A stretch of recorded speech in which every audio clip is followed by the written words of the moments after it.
This Saturday will be the 45th annual Gay and Lesbian Mardi Gras in Sydney, and for those of us that aren't a member of the LGBTQI community, one can be excused for being a little bemused. Is this day still relevant or even necessary?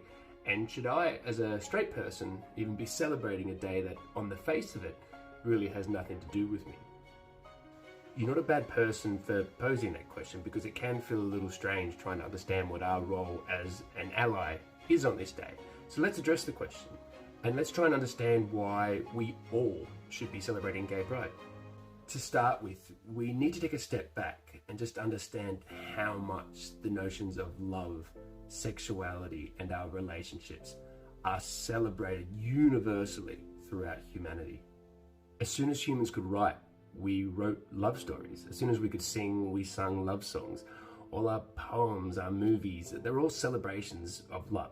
And the most significant rites of passage in our life usually revolve around the relationships that form out of love, engagements, weddings, and anniversaries. We've all grown up in a society that holds our intimate relationships as one of the most brilliant facets of the human experience.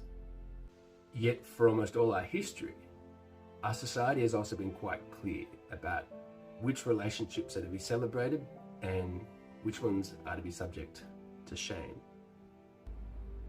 The fact is, if you're straight, you've likely taken the celebration of your love for granted. When I got engaged to my partner, I just knew that the reaction of anyone that knew me would be one of unconditional happiness. I never had to consider that my love for my partner would make anyone feel uncomfortable, or that anyone would guess that my love was any less valuable than theirs. I just assumed that the idea of two people finding each other in this cold and lonely world would make anyone with a heart feel happy and give them something to celebrate.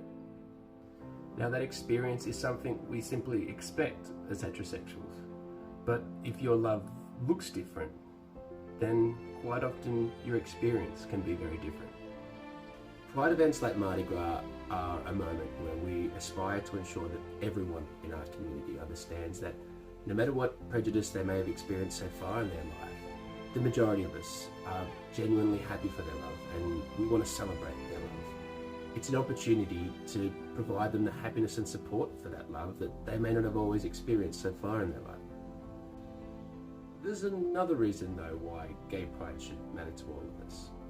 The Sydney Gay and Lesbian Mardi Gras was first held in 1978. Now, if you weren't alive then your parents definitely were. But when that march was first held, homosexuality was actually illegal in New South Wales. Just let that sink in.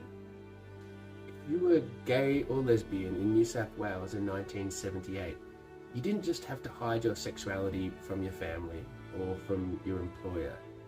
You had to hide it from the police. Your sexuality, your very nature, was a criminal act. That was only 45 years ago.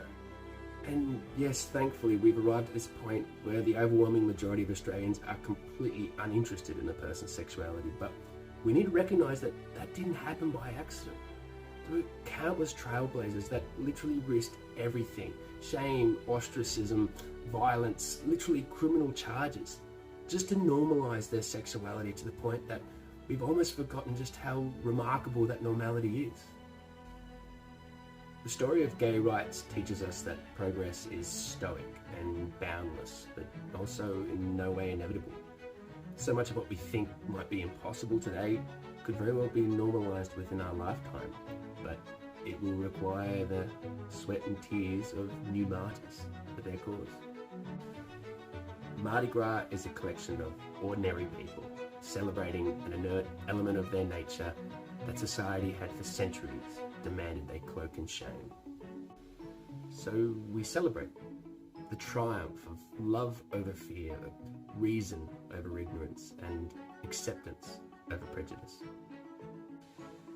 In a time where so many in the West blindly yearn for the past, we celebrate the victory of progress over history, and all the while gaining inspiration for the battles that lay ahead. And I know that across the world tonight, prejudice prevails completely unperturbed by our celebrations, but let us enjoy this moment. Let us celebrate the victory of progress. Let us celebrate love, because In a world with so much hate, celebrating love has never been more worthwhile.